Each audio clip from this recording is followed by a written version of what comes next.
नमस्ते फ्रेंड्स, आज मैं आपको बताना चाहती हूँ कि आप अपने वजाइना का ध्यान कैसे रख सकते हो, आप अपने प्राइवेट पार्ट्स का ध्यान कैसे रख सकते हो।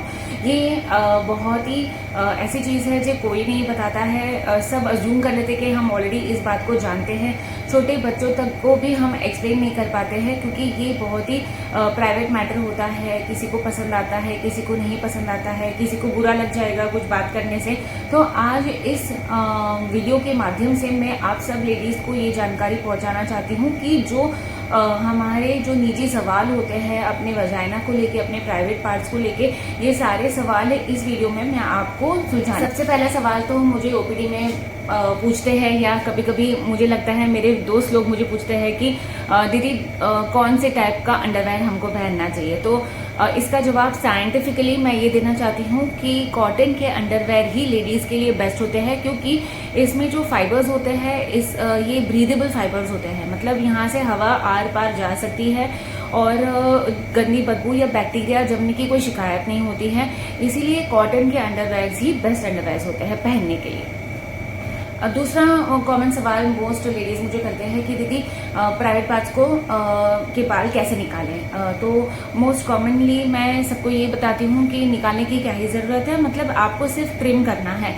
कुछ लोगों को शेविंग पसंद है, तो शेविंग अगर करना है तो बाल की जो ग्रोथ है उस डायरेक्शन में ही शेव करें। ऑपोजिट डायरेक्शन में शेव करने से इनग्रोथ जो बालों की होती है वो ज्यादा बढ़ जाती है और ठीक मोटे बाल आ सकते हैं। और कभी कभी इससे वहां पे पसीना इन्फेक्शन और अदर इन्फेक्शन की शिकायतें हो सकती है, खुजली भी हो सकती है। और वैक्सीन से भी सेम होता है। वैक्सीन से कभी कभी क्या होता है कि जो स्किन का इन्फ्लेमेशन हो जाता है, जो चमड़ी होती है ऊपर की वो खुरदरी हो जाती है वैक्सीन से। गर्म वैक्स जो लगता है उसके ऊपर, उसकी वजह से, और कभी कभी उसकी वजह से इन्फेक्शन, फंगल इन्फेक्शन के चांसेस ज्यादा होते हैं। तो अगर बाल नीचे के बाल निकालने की बात आती है तो मैं बोलूंगी कि ट्रिम ही करे। शेविंग या वैक्सिंग करना है तो अवॉइड करे। और क्रीम्स तो बिल्कुल ही अवॉइड करना है आपको, क्योंकि क्रीम्स में इतने सारे केमिकल्स होते हैं जो आपके स्किन को बर्बाद कर सकते हैं, ड्राई कर सकते हैं। ड्राइनेस से फिर से इचिंग, इन्फेक्शन की होने के चांसेस रहते हैं। तो ट्रिमिंग बेस्ट है। तीसरा मोस्ट कॉमन सवाल होता है, दीदी हम अपने वजाइना को, प्राइवेट पार्ट्स को क्लीन कैसे करें। तो प्राइवेट पार्ट्स को एक्स्ट्रा क्लीन करने की कोई जरूरत नहीं होती है। नॉर्मल नहाते समय सोप और वाटर जो है वो आपको लेना है और आपको नॉर्मल जैसे बाकी बॉडी पार्ट साफ करते हो वैसे ही आपकी वजाइना को आपको साफ करना है। कोई ज्यादा केमिकल्स, क्रीम्स, परफ्यूम्स उधर लगाने की जरूरत नहीं है। ये कोई फायदा ही नहीं करता है बल्कि नुकसान कर सकता है स्किन के ऊपर। तो फ्रेंड्स, क्लीन करने की बात आती है तो मैं बताना चाहती हूँ कि आपको आपका वजाइना ना आगे से पीछे की तरफ जाके क्लीन करना है। जब भी आप वॉशरूम में बैठे हो तो आपके पास जो टॉयलेट पेपर, टिश्यू पेपर रहता है उसको आप क्लीन डैप डैप करके थोड़ा सा ड्राई कर दो वजाइना को। हमेशा वो गीलेपन की वजह से इन्फेक्शन के चांसेस बहुत ज्यादा होते हैं। तो जब आप क्लीन कर रहे होते हैं टिश्यू से तो आपको आगे से पीछे क्लीन करना है, पीछे से आगे क्लीन नहीं करना है, क्योंकि जो पीछे ना संडास की रास्ता होता है, संडास की रास्ता आप आगे वजाइना की तरफ लेके आओगे तो जाहिर सी बात है वो वहां के कीटाणु वजाइना में जाके इन्फेक्शन पैदा कर सकते हैं। तो आपको फ्रंट से बैक क्लीन करना है, ठीक है।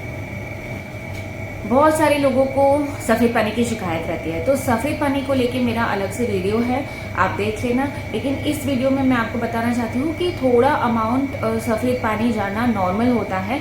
पीरियड्स और हार्मोन्स के हिसाब से अपनी बॉडी बदलती रहती है और पीरियड्स के पहले जो हार्मोन्स होते हैं उससे सफेद पानी ज्यादा जाता है। तो अगर सफेद पानी आपको जा रहा है तो, और बिल्कुल कम अमाउंट में जा रहा है, तो ये नेचुरल लुब्रिकेंट है, इसमें घबराने की कोई बात नहीं है।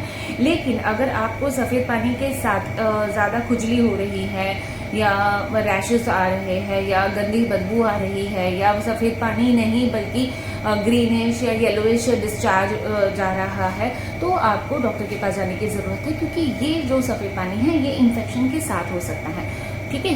तो आपको ये डिफरेंस पता होना चाहिए। जब भी हम प्राइवेट पार्ट्स की बात कर रहे हैं, वजाइना की बात कर रहे हैं, तो मैं आपको बताना चाहूंगी कि आपको रिलेशन रखने के बाद भी नीचे का रास्ता क्लीन करना है, क्योंकि बार बार फ्रिक्शन और पसीने की वजह से वहां की एरिया में भी इन्फेक्शन पैदा हो सकता है। तो रिलेशन के बाद आपको आपका प्राइवेट पार्ट क्लीन करना है और हो सकता है तो पेशाब करके आना है। इसका भी बहुत बड़ा रीजन है, पर फिलहाल के लिए आपको ये फॉलो करना है।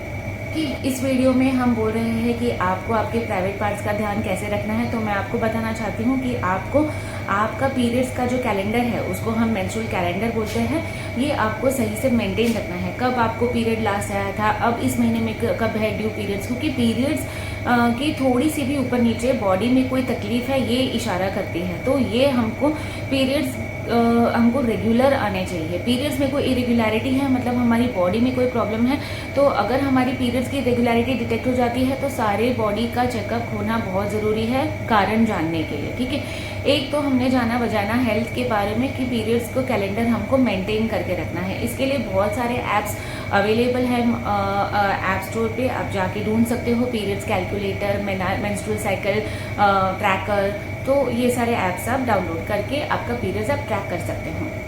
वजाइना की बात आती है तो मैं आपको बताना चाहूँगी कि आपको आपके गायनेक डॉक्टर के पास रेगुलर चेकअप को जाना चाहिए।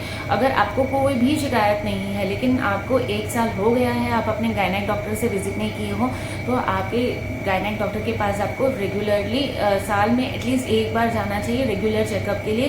क्योंकि कभी कभी कोई अर्ली इन्फेक्शन की साइन होती है या अर्ली कैंसर की साइन होती है जो हम जान नहीं पाते हैं, वो डॉक्टर्स आसानी से जांच करके जान लेते हैं। और जब जांच की बात आती है तो मैं आपको यहाँ पे ये पॉइंट मिस नहीं करना चाहती हूँ कि पैप स्मीयर एक बार आप सेक्सुअली एक्टिव होते हैं उसके बाद आपको हर साल पैप स्मीयर साल में 1 बार कराना है। साल में 1 बार तक नेगेटिव आया है, ऐसे 3 साल कंटिन्यूसली आपको पैप स्मीयर नेगेटिव आया है तो फिर आप हर तीसरे साल पे पैप स्मीयर करा सकते हैं। इसके अलग अलग वेरिएशंस है हर डॉक्टर के पास, पर पैप स्मीयर आप ज़रूर करवा लें। तो फ्रेंड्स, ये सारी छोटी छोटी चीज़ें आपके प्राइवेट पार्ट्स का ध्यान रखने को बहुत मायने करती हैं। वजाइनल हेल्थ के बारे में न जाने कितनी ही किताबें आई हुई हैं मार्केट में, लेकिन मैंने ये आपको जस्ट बता दिया है कि आप ये सारे पॉइंट्स अपने ऊपर यूटिलाइज करेंगे तो आप डेफिनेटली एक हेल्दी रिप्रोडक्टिव लाइफ आगे जी पाएंगे। ठीक है फ्रेंड्स, अगर आपको इसमें से कोई भी डाउट है या मेरा वीडियो पे और कोई आपको टॉपिक्स चाहिए जिसके बारे में आपको जानकारी चाहिए तो आप मुझे नीचे कमेंट्स में प्लीज़ बताना। मैं खुशी खुशी से आपकी कमेंट्स पढ़ती हूँ और उनका जवाब भी देती हूँ। अगर आप नए हो मेरे चैनल पे, आपने अब तक सब्सक्राइब नहीं किया है तो मेरे चैनल को प्लीज़ सब्सक्राइब कर दीजिए। Thank you very much.